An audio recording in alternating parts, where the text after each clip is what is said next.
maut. Hafal? Coba.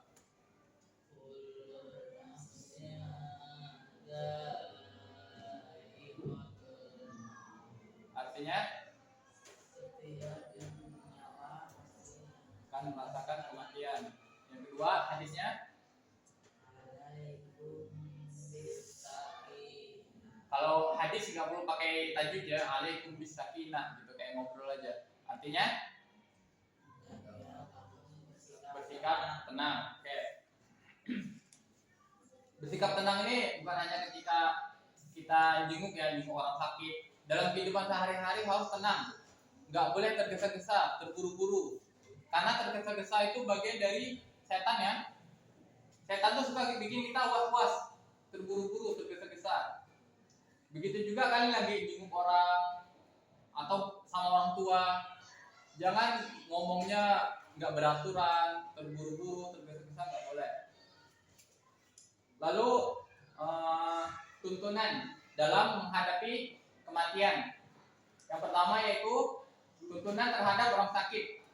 Biasanya kalau orang ya ada yang sakit ada yang enggak ya.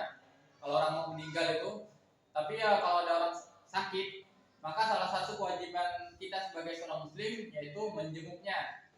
Dengan begitu orang yang sakit tidak merasa kesepian.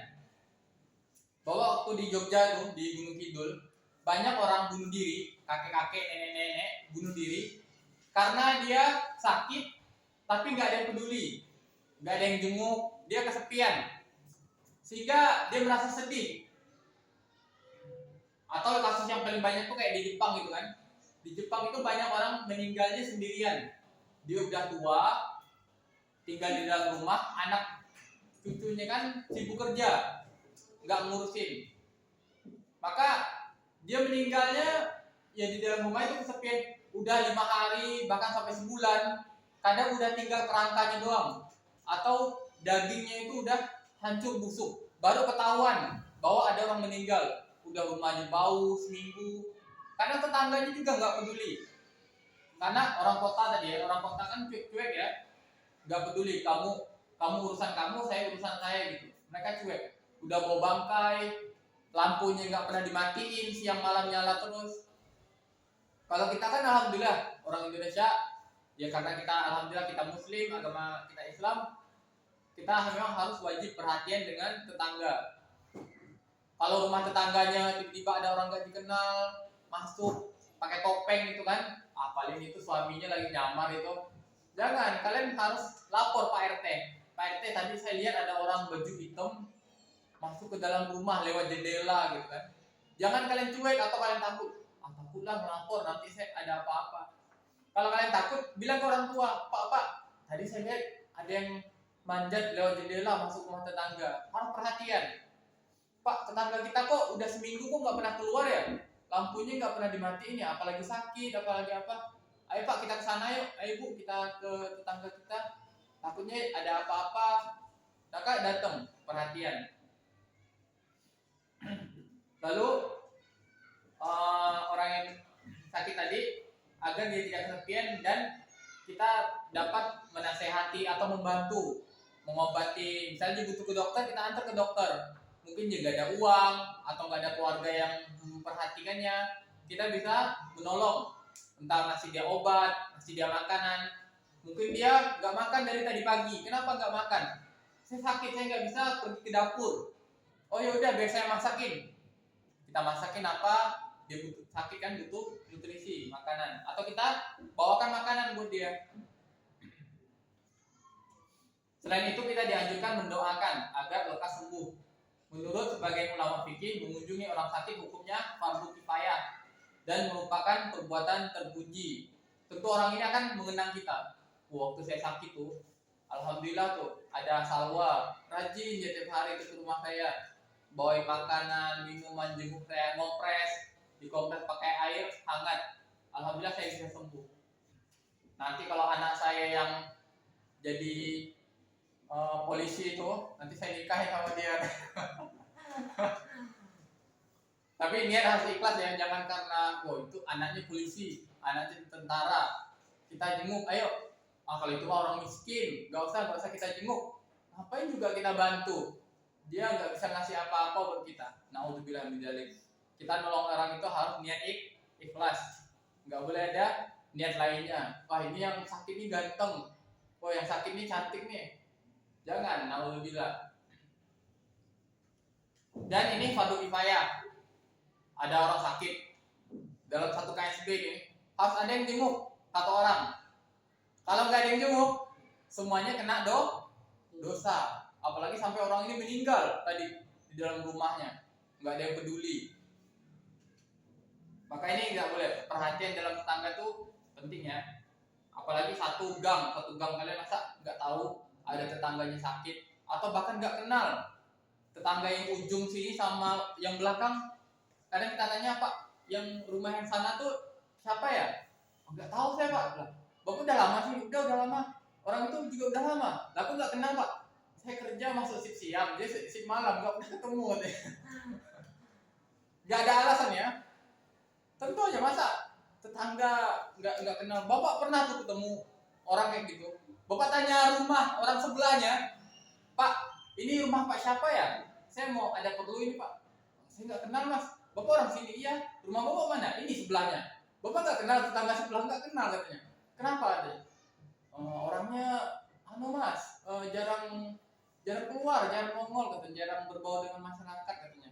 Kalau orang itu tertutup, ya kita yang membuka diri. Jangan karena dia cuek, nggak peduli, kita juga cuek juga nggak peduli. Dia aja cuek, nyebelin, saya juga kayak gitu juga. Gak usah kita sok-sok ramah kayak gitu. Malah kita harus yang membuka diri, mencontohkan. Bisa jadi di keluarga dia broken home, dia sering berantem, dia bermasalah. Dengan kita membuka diri, menolong, kita udah nyelamatin dia. Kita tolong, Mas, Mbak, kamu ada apa? Mbak, saya ini sebenarnya gini. Mulai aja terbuka tuh. Kalau ada apa-apa cerita ya, nanti saya bantu tenang ya. Gitu. Kita tenangkan diri dia, kita tepuk, kita sentuhan itu sangat manfaat. Kita energi positif kita itu bisa nyalur ke dia. Makanya kalau kita ketemu teman kita disuruh saliman ini tukar energi. Atau kadang kita pelukan kan, oh kangen, dari jauh pelukan, oh kamu kemana aja, gitu. Seneng gitu kan, bahagia. Nah itu menyalurkan energi positif. Rasulullah Shallallahu Alaihi Wasallam bersabda dari Abu Musa Al-Asy'ari radhiyallahu anhu, ia berkata, Rasulullah Shallallahu Alaihi Wasallam bersabda, berikanlah makan orang yang kelaparan, jenguklah orang yang sakit, merdekakanlah budak-budak. Nah di sini kita disuruh memberikan makan orang yang kelaparan. Misal kalian mau sedekah nih, kalian lagi punya uang, ada orang, aduh lapar gitu kan, ada orang miskin di jalan atau apa, kayaknya dia masih kuat deh nahan lapar, besok aja lah sedekahnya. Jangan ditunda. Ini saya ada uang 2.000 atau 10.000, tapi 5.000 saya buat jajan, 5.000 saya sedekah lah. Pas kalian mau sedekah, ada orang lain yang duluan sedekah, nggak jadilah, udah ada dia yang sedekah. Jangan. Kalau kalian udah niat sedekah, masih sedekah. Jangan lagi kalian tunda. Kayaknya orangnya masih kuat nih nahan lapar nih, besok lah saya sedekahnya gitu kan. Jangan hari itu juga. Jadi kalau ada orang kelaparan, miskin, jangan kalian celah. Itu orang miskin suka minta-minta. Itu orang miskin tadi udah dapat duit tadi 100.000 saya lihat, masa saya juga ngasih uang gitu kan. Jangan membanding-bandingkan seperti itu. Kalau mau sedekah aja, atau mempengaruhi orang lain. Nggak usah sedekah sama dia, sedekah sama yang itu aja. Terserah dia aja mau sedekah kemana, kita harusnya malah support, membantu. Lalu jenguklah orang sakit. Gitu juga, jenguk orang sakit jangan pilih-pilih. Kalau yang baik kalian jenguk, yang jahat nggak kalian jenguk. Orangnya jahat sama saya, dia suka ngata-ngatain saya dari belakang. Padahal dengan kalian jenguk, tadinya dia tuh berpikir jahat sama kalian. Semua orang ke SPD jahat. Saya sakit gak ada satupun yang jenguk.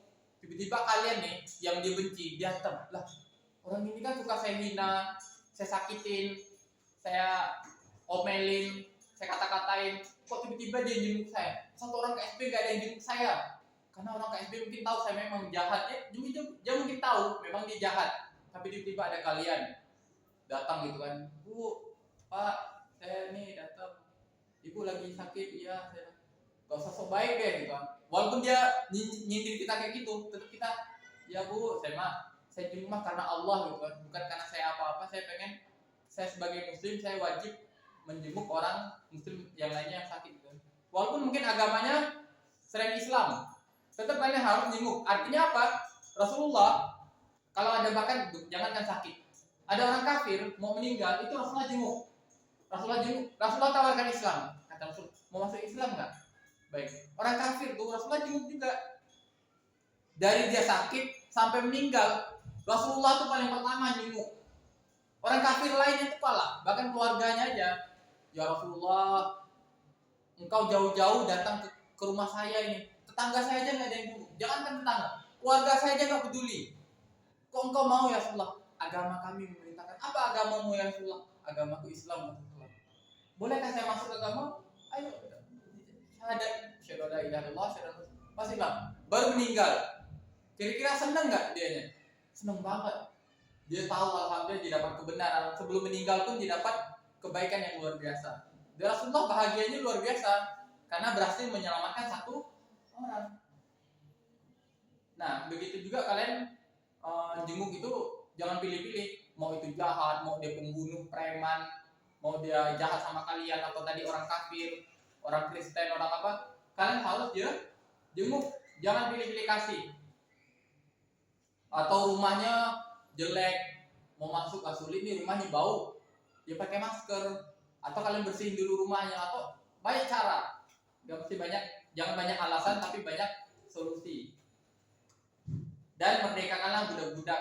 Kalau menurut kalian budak itu masih ada nggak? Budak masih ada nggak? Zaman sekarang nih, budak masih ada nggak? Hah? Masih ada ya? Budak sama perang itu sampai hari kiamat tetap ada. Cuma namanya, modelnya itu beda. Perang sampai sekarang masih ada nggak perang? Masih. Budak itu juga masih ada. Tawanan perang itu ada. Cuma kalian nggak tahu aja. Nah, jangan sampai kalian nyari tahu, bahaya. Karena ngeri, naudzubillah. Budak zaman dulu sama zaman lebih ngeri lagi zaman sekarang. Budaknya naudzubillah. Karena bukan hanya diperlakukan dengan tidak manusiawi, dijual belikan, dibunuh, bahkan organ-organnya naudzubillah, bahkan enggak sesejahtera budak-budak terdahulu. Jika ada orang sakit yang telah sampai ajalnya, kita harus tetap berbaik sangka kepada Allah. Enggak boleh kita sangka buruk atau menceritakan, meninggal kan, udah kalian jenguk. Oh iya Pak, kemarin itu pas saya jenguk itu ke rumahnya, itu ada uletnya. Kayaknya dia kena azab itu. Nah, enggak boleh ya. Enggak boleh kalian menceritakan keburukan atau aib orang tersebut. Kayaknya dia kena azab. Pas saya datang ke rumahnya bau. Saya lihat wajahnya hitam, Mbak. Kayaknya dia tuh memang orangnya suka ngadu domba, makanya dia jadi hitam gitu wajahnya. Jadi nggak boleh menceritakan keburukan orang yang udah meninggal. Kalau orang udah meninggal, tutup mulut, tutup telinga, tutup mata. Ceritakan kebaikannya. Walaupun kebaikannya sangat kecil. Misalnya, kalian tahu dia pernah senyum. Dia pernah senyum tuh lihat temennya jatuh gitu kan, jangan. Dia pernah senyum sama saya gitu kan. Dia orangnya baik kok, ramah, menyenangkan hati gitu kan. Walaupun dia tuh kadang, jangan ada walaupun, tapi jangan ada tapinya lagi. Kalau udah baik, lebih baik aja. Baik orang lain atau keluarga kalian yang meninggal, bisa kakek kalian, nenek kalian atau orang tua, pas ditanya, kakekmu mana? Udah meninggal. Udah meninggal. Emang kakekmu gimana? Dia tuh dulu tuh kakeknya tuh kasar, suka ngomel, nggak boleh lagi diceritain.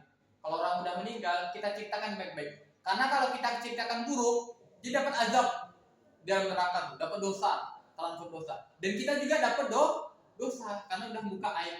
Orangnya udah selesai, amalnya udah selesai, hidup dia di dunia ini udah selesai. Kok kita masih cerita buka lagi? Nggak boleh.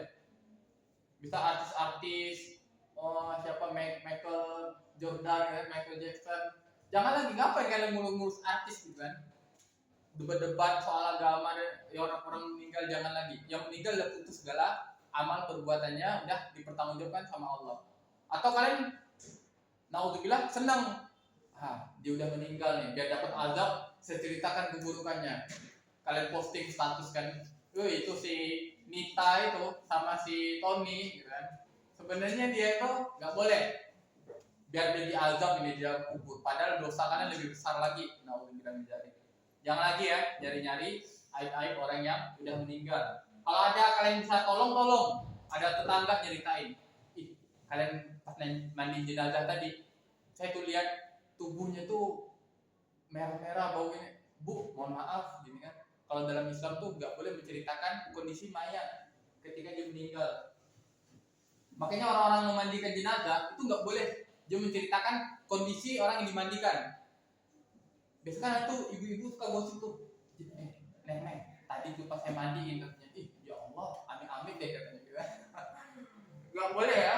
Kalau bisa kalian bela, bu mohon maaf gitu kan. Itu haram bu dalam Islam menceritakan kondisi si mayat. Ibu mau nggak? Ibu nanti meninggal, pas dimandiin diceritain kayak gitu. Nggak mau, nggak boleh. Lalu ya harus tetap berprasangka baik kepada Allah, termasuk kayak film-film azab itu ya. Sebenarnya nggak boleh. Yang diazab orang Islam semua ya. Itu penghinaan. Seharusnya kita orang Muslim marah ya, nggak terima. Ini film azab nih orang yang diazab orang Islam semua. Azabnya aneh-aneh. Ada masuk ke dalam molen, ada yang kena timpa gas LPG, ada yang disambar petir, ada yang pocongnya masuk ke dalam got. Artinya yang dihina orang Islam semua kan? Itu nggak boleh. Film-film itu maksudnya dia penghinaan. Kita sampai jam berapa nih? 10 hari berapa? Hah? 10 pas atau 10 lewat? 10.20. 7 menit lagi ya? Oke, jadi nggak boleh ya nonton film azab gitu ya. Kalau bisa kita laporkan report penghinaan ajaran Islam gitu kan. Yang diazab orang Islam semua. Emang kalian nggak nyadar? Bapak nonton aja ini apa gitu kan? Jenazah orang disambar petir, kuburan terbakar gitu kan? Seazab-azabnya orang di dunia ini ada sampai kayak gitu. Leher jenazahnya dililit ular. Memang ada azab neraka, tapi nggak juga difilmkan sampai se-horor itu gitu kan. Orang Islam, semua orang Islam yang kena azab. Akhirnya orang Kristen, orang Cina nonton, saya nggak mau lah masuk Islam. Ngeri, kuburannya terbakar katanya. Nauzubillah. Masa masuk ke dalam molen gilingan cor-coran semen gitu. Itu penghinaan aja Islam, nggak boleh, nauzubillah. Sebagaimana firman Allah Subhanahu wa taala dalam surah Al-A'raf ayat 34, dan setiap umat mempunyai ajal, batas waktu. Apabila ajalnya tiba, mereka tidak dapat meminta penundaan atau percepatan sesaat pun. Jadi setiap umat itu juga punya fasenya. Dulu umat Islam pernah berjaya, lalu digantikan dengan Romawi, Kristen. Lalu pernah juga yang menguasai itu Yahudi. Sekarang ini yang lagi berkuasa ini Yahudi ya.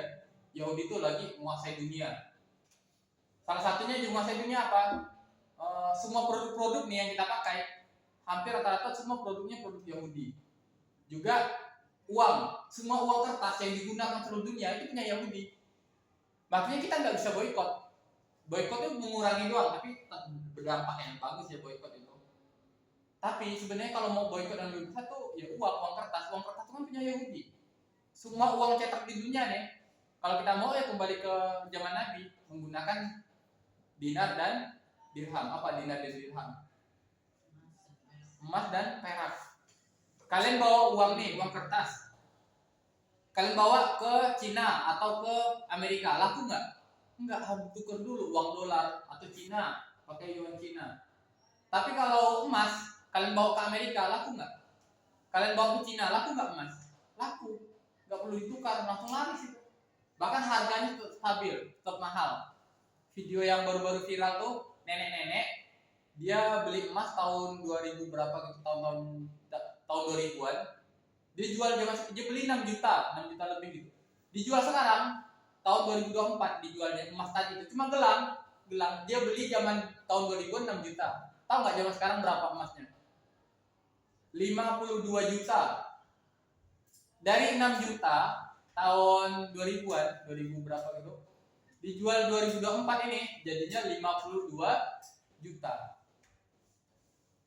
Untung kalau jual emas itu karena harganya semakin naik. Kalau uang kertas semakin turun. Contoh, kita beli makanan. Kalian kayak Indomie, es. Kalian merasa barangnya harganya naik kan? Sebenarnya bukan harga barang yang naik, tapi nilai uang kita yang turun. Nilai uang kita tuh makin inflasi, makin rendah, makin gak ada harganya. Dulu nasi bungkus nasi apa tuh berapa 1.000 2.000 tuh dapat.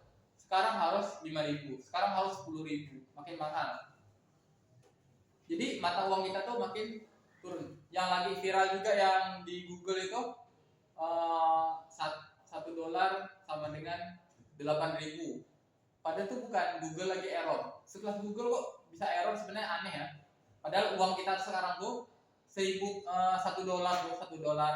Amerika itu sama dengan 16.000 kita. Artinya mereka satu rupiah satu lembar, kita 16.000 16 lembar. Artinya kita dirugikan. Mereka bawa uang $100 itu jadi orang kaya di Indonesia. Kita bawa uang 100 jangankan 100 rupiah ya, 100.000 pun mereka kalau bawa uang $100.000 ke Indonesia itu bisa beli tanah, beli rumah. Kita nih habis itu nggak bisa dibeli sama mereka. Kalau kita ke negara mereka itu nggak bisa, dianggapnya kayak budak mereka aja, dipandang remeh. Nih mas TKW, TKI, dipandang remeh karena kita ini kan negara terjajah. Kalau ke negara mereka pun dia diremehin, apalagi memang orang-orang barat itu terkenal rasis sama orang kulit hitam, sama orang Asia, mereka rasis. Kalau kalian nonton video-video mereka tuh kepada kita tuh dianggapnya kayak orang Cina aja sih, wah syah gitu. Diolok-olok bahasa Cina. Kalau kalian lihat itu YouTuber itu biasa kontennya dihina, rasis mereka itu, naudzubillah. Apalagi sama orang Islam. Orang Islam juga mereka tuh Islamfobia. Ya semoga ini manfaat. Udah habis waktunya. Kita ketemu lagi. Nanti kalian kita ada praktek juga. Praktek memandikan jenazah. Nanti siapa yang menjadi calonnya? Satu dari Iwan, satu dari Ahmad. Atau mau pakai boneka Barbie. Pakai pengganti, atau ya kita mungkin latihan dari memandikan dulu, atau latihan mengkafani. Udah pernah belum latihan? Belum pernah. Ya nanti kita belajar, jangan sampai kalian nggak tahu ya, karena kita nggak tahu ya kapan kita meninggal atau keluarga kita, ibu bapak kita atau adik nenek kakek atau tetangga kita, maka kita harus tahu. Semoga ini bisa manfaat dan bisa kalian amalkan. Kita ketemu lagi minggu depan. Kita akhiri dengan hamdalah dan doa majelis. Alhamdulillahirabbil alamin. Subhanakallahumma wa bihamdika, asyhadu an la ilaha illa anta